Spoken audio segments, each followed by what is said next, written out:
malam Bu Yayu sudah share tagihan, sudah menerima semua yang ada di sini? Anggokan yang sudah dibaca ya? Sudah. Saya yakin kalau yang ikut Zoom di sini mungkin namanya atau di situ sudah tercentang semua karena sudah mengerjakan tugas, sudah mengirimkan, kemudian sudah mengikuti penilaian harian. Tapi apabila ada yang mungkin 1, 2 di situ centangannya harusnya kan berapa? 1, 2, 3, 4, 5 ya. Ada 5 centangan. Mungkin yang terakhir itu banyak yang belum, tidak masalah. Tapi harusnya yang 4 ini sudah terisi semua. Kalau yang sudah dicentang semua, berarti semua tugas sudah terpenuhi, termasuk penilaian hariannya sudah terlaksana.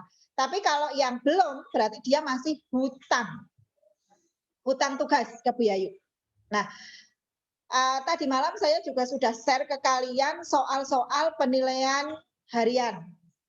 Ya, kemudian saya katakan juga di situ, silahkan soal-soal itu dipelajari karena nanti 90% itu saya keluarkan lagi. Nah, bagi yang belum penilaian harian, ya, belum penilaian harian, kemudian tidak bisa buka Google Form-nya, silahkan itu dikerjakan di kertas, difoto, kemudian japri ke Bu Yayu. Jangan lewat grup, ya, tapi langsung japri. Ya, ini bagi, untuk yang penilaian harian. Tapi kalau yang tugas, baik itu tugas 1, 2, 3 maupun yang kemarin, ya, yang rekaman atau video itu silahkan masuk ke grup kelas tidak masalah, ya, grup mapel kelas. Jadi kecuali penilaian harian saja yang dijabrikan ke Bu Yayu. Ini. Nah, untuk PTS-nya, ya, untuk penilaian tengah semesternya itu nanti saya akan mengeluarkan 30 soal pilihan ganda. Jadi hanya 30 soal. Lalu materi yang harus kalian pelajari, yang pertama tentang kebangkitan nasional. Berarti bab 4. Kalau bab 4 itu semuanya. Ya, semua tentang kebangkitan nasional. Kalian bisa belajar di buku teks, atau kalian bisa buka kembali PowerPoint yang sudah Bu Yayu berikan karena itu ringkasan dan tambahan materi ada di situ semua. Ya, jadi saya ambil dari beberapa buku, kemudian saya buat ringkasan materinya, saya tuangkan dalam bentuk PowerPoint. Jadi ada beberapa yang kamu temukan di PowerPoint, tapi kalau dilihat di buku teks itu tidak ada karena memang sumbernya tidak hanya satu buku. Punya kan PowerPoint-nya? Karena selalu saya bagikan setiap kali ngajar, setelah itu saya share PowerPoint terus seperti itu. Jadi PowerPoint untuk 4.1, 4.2, 4.3, dan 4.4. Ya, itu tentang kebangkitan nasional. Kemudian sedikit nanti tentang Sumpah Pemuda.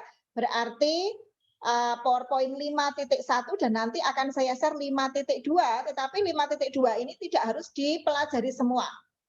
Cukup untuk makna dan arti penting saja. Yang ke belakang tidak usah.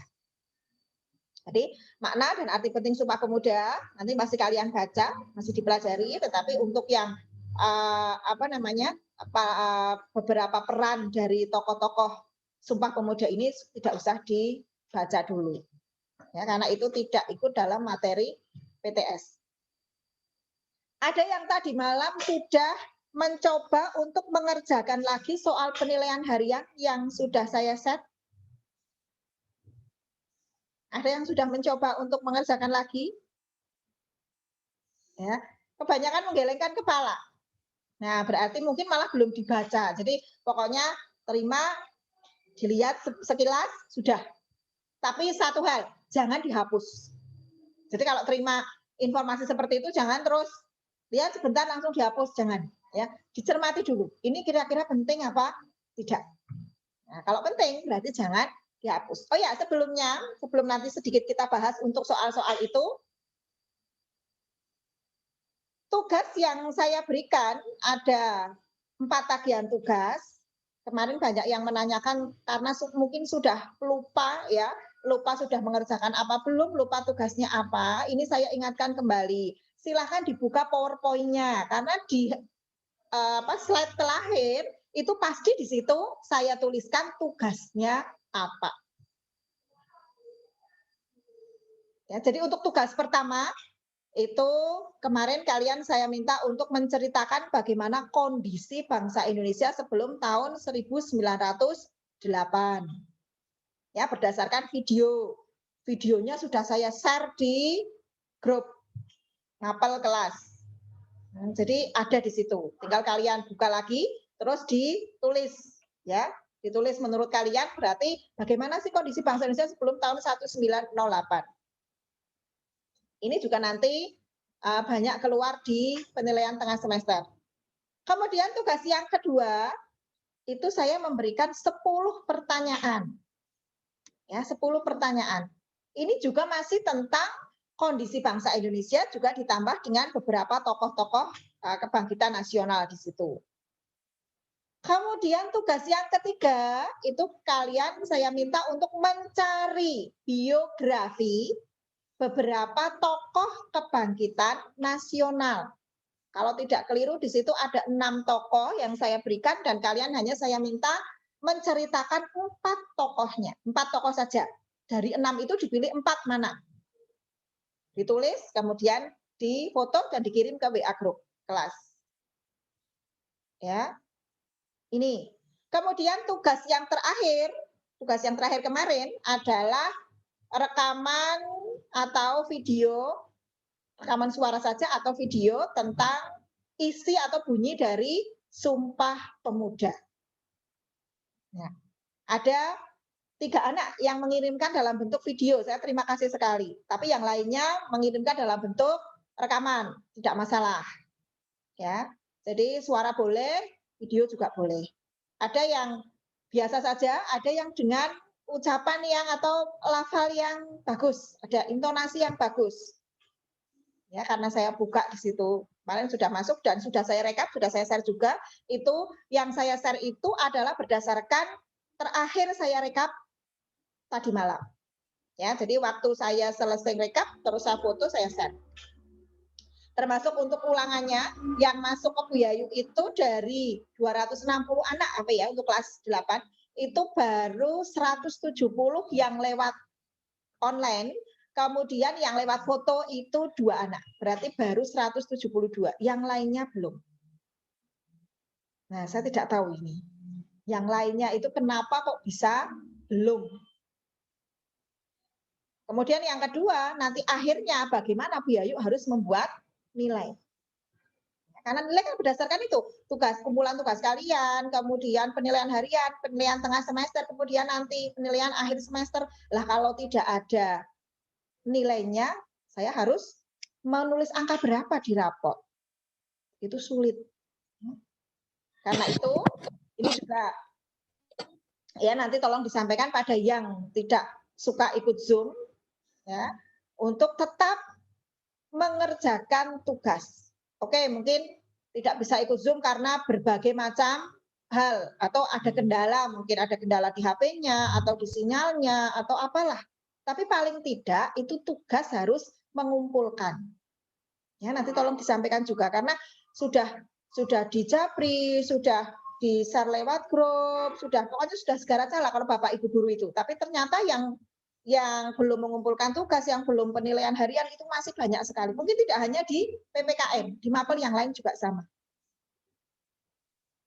Itu. Kemudian untuk sedikit untuk PTS, mungkin tadi sudah dijelaskan oleh Miss Vinda ya, kemarin juga sudah dijelaskan beberapa hal yang kaitannya dengan PTS, tolong persiapkan diri kalian sebaik-baiknya. Juga manfaatkan dengan sebaik-baiknya. Jadi mungkin sedikit kiat ya, kalian baca dulu malamnya. Jadi malamnya untuk materi-materinya sudah dibaca dulu. Kalau matematika berarti sudah latihan dulu. Kemudian paginya sambil kalian mengerjakan di Google Form itu, silakan buku-buku yang berkaitan itu ditata di samping kalian di situ. Sehingga kalau kalian butuh, misalnya yang tadi malam dipelajari kok lupa, karena lewatnya Google Form kan kalian mengerjakannya di rumah, tidak ada yang mengawasi kan? Yang mengawasi hanya kamu sendiri, kemudian Tuhan ya sudah pasti itu, kemudian mungkin Bapak Ibu. Nah, ini kesempatan, silahkan kalian buka, oh ini kok saya lupa, yang ini jawabannya apa, dibuka temukan jawabannya. Ini membantu sekali kalian memperoleh nilai yang bagus, sehingga saya sempat heran ketika kemarin penilaian harian lewat Google Form, itu kok ada yang nilainya ya do, re, mi, fa, sol. Luar biasa, padahal kesempatan kalian untuk mendapatkan nilai yang bagus ada di situ. Kecuali kalau tatap muka, diawasi ketat, ya. Kalian mau nengok sedikit aja sudah, ayo kamu mau apa? Sudah kayak gitu, ini kan enggak. Jadi kesempatan untuk mendapatkan nilai yang maksimal, ya, nilai yang sempurna, itu terbuka luas. Ini, ya, tolong sekali lagi untuk yang PPKN, soal penilaian harian sudah saya bagikan, tolong dikerjakan lagi sebaik-baiknya. Sehingga kalau ada soal yang sama keluar atau hampir sama keluar, itu kalian sudah tahu jawabannya itu apa. Karena yang saya keluarkan ya itu ada di PowerPoint, ada di buku teks, materinya ada di situ. Kemudian sedikit, ini masih tentang soal atau tentang garis besar materi yang harus kalian pelajari. Yang pertama jelas nanti kalian belajar tentang kondisi bangsa Indonesia sebelum tahun 1908. Di antaranya kalian pelajari tentang VOC. Ya, tentang VOC, itu kapan berdirinya, untuk apa, tujuannya apa, kemudian politik yang terkenal dari VOC itu apa. Ya, masih ada yang tahu politik apa namanya itu? Politik pecah belah atau divide and impera. Nah, kemudian kalian pelajari juga karena di situ kan ada beberapa kekejaman yang dialami oleh bangsa Indonesia, mulai dari kerja paksa, ya kerja paksa rodi, kemudian ada kultur stelsel atau tanam paksa, ini juga kalian pelajari.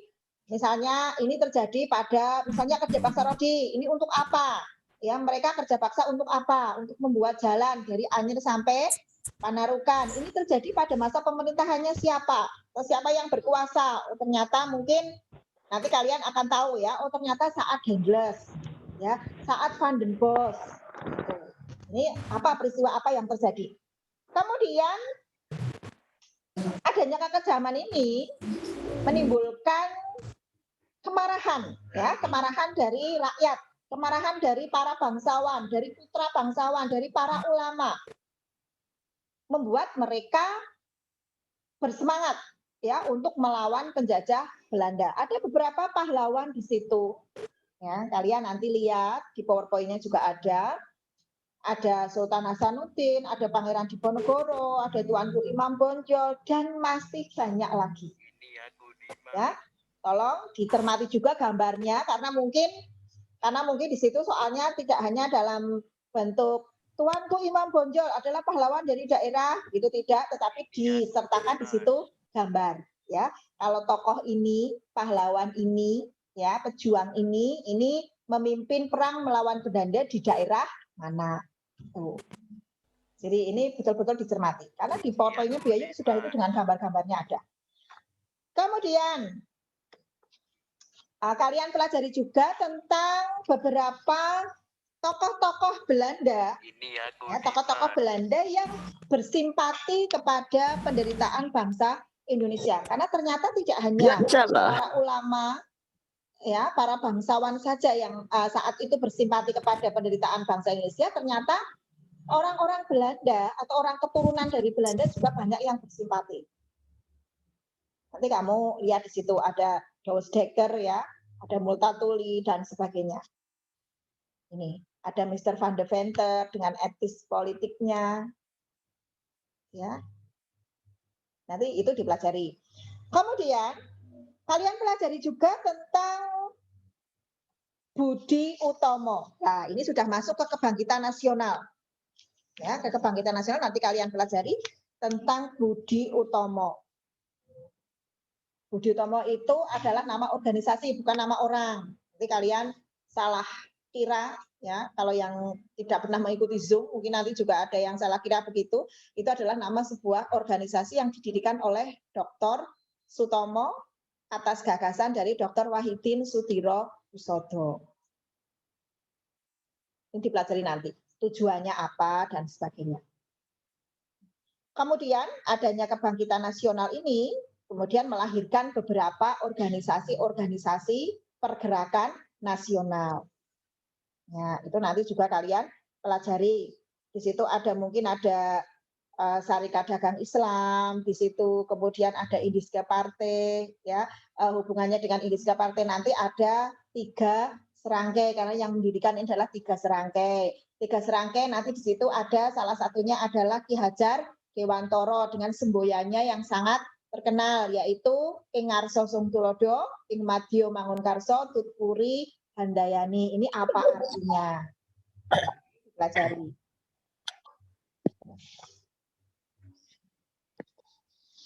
Kemudian ya, nanti masuk ke persatuan dan kesatuan bangsa. Jadi setelah munculnya kebangkitan nasional, setelah berdirinya Budi Utomo, itu kan para pemuda semakin menyadari bahwa persatuan dan kesatuan itu ternyata sangat penting. Ya, sangat penting bagi suatu bangsa yang ingin merdeka atau yang ingin mempertahankan kemerdekaannya. Kalian pelajari juga apa itu persatuan, kemudian persatuan ini melalui beberapa tahap. Apa saja tahapan terciptanya persatuan di Indonesia? Kalian ingat-ingat ya, dari mulai adanya perasaan senasib, kemudian munculnya kebangkitan nasional, kemudian Sumpah Pemuda, kemudian berakhir pada proklamasi kemerdekaan yang merupakan puncak perjuangan bangsa Indonesia dalam meraih kemerdekaan. Ya, ini juga dipelajari. Kemudian tentang beberapa keunggulan dari bangsa Indonesia. Ternyata bangsa kita ini bangsa yang sangat unggul. Apa saja keunggulan yang bisa kita banggakan? Apakah karena Indonesia terkenal dengan geng motornya begitu? Ataukah karena Indonesia ini dipercaya oleh bangsa lain untuk meminjam uang sehingga kita bangga atau yang lainnya? Itu ada beberapa kebanggaan dari bangsa Indonesia. Kemudian kenyataan bahwa memang semangat kebangsaan pada diri pemuda itu sekarang semakin menurun. Apa wujudnya? Ya, mengapa dikatakan seperti itu?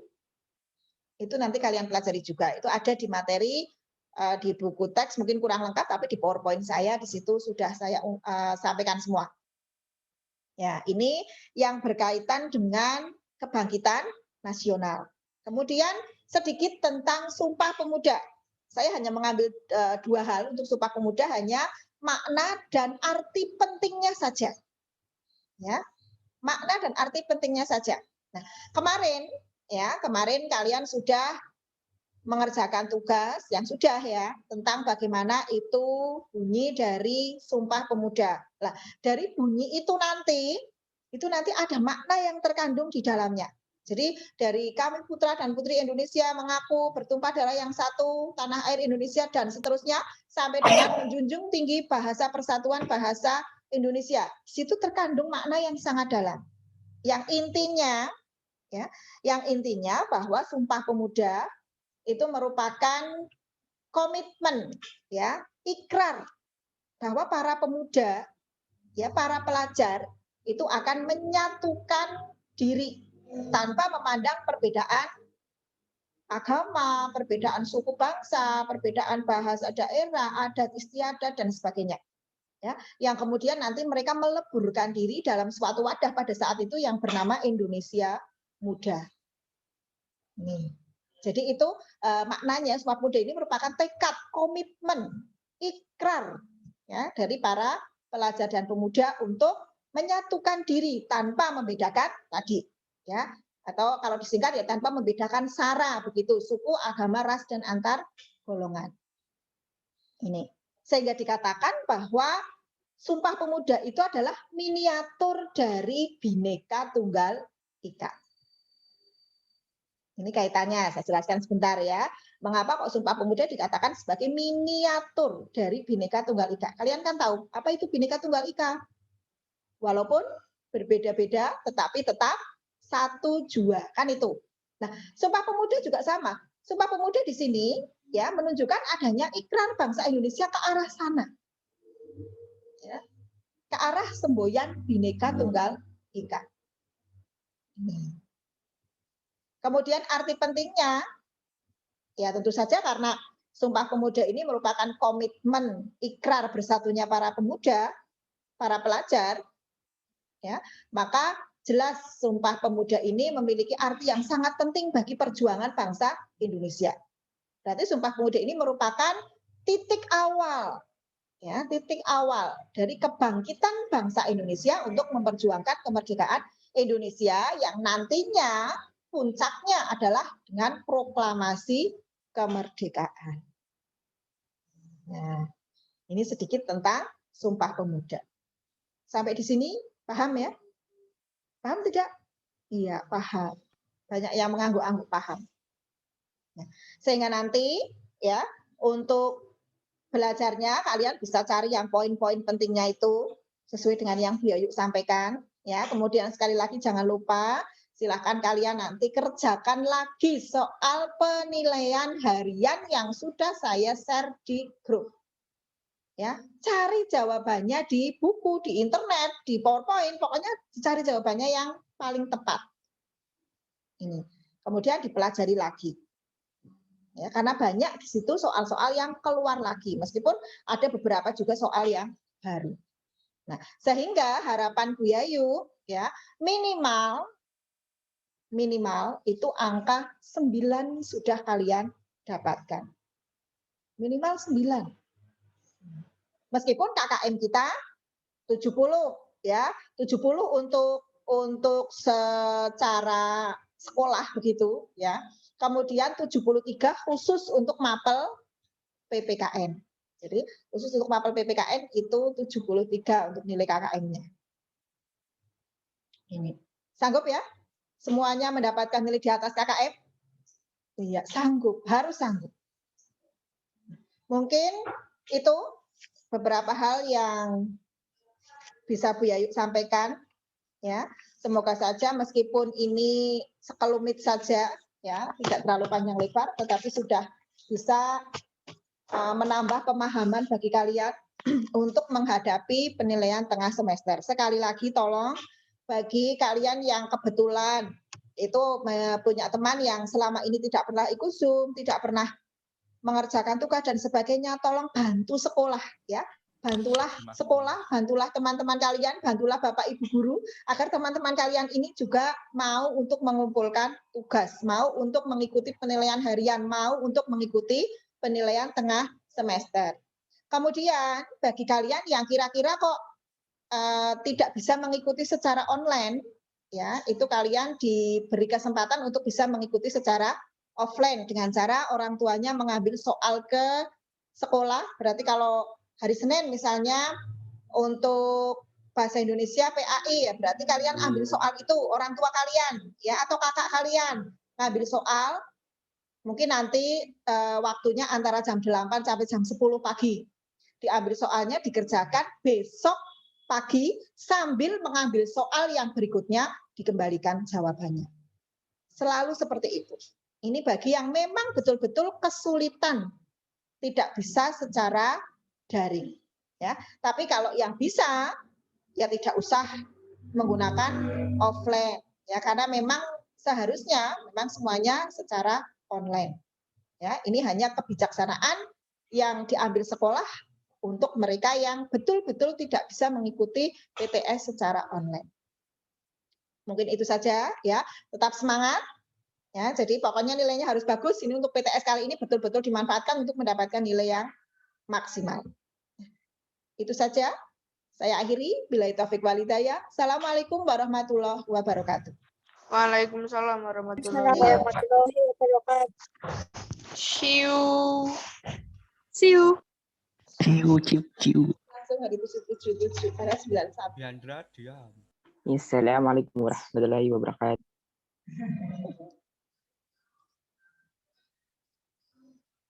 Dimas.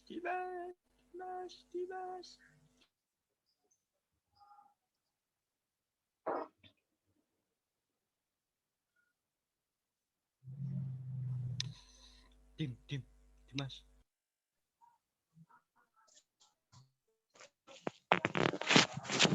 Ya, mulai Bu Ida ya, Mbak.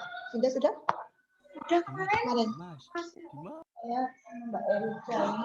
Mbak Erija ini umur anak acara harus sih panen ya namanya.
لعلكم تريدون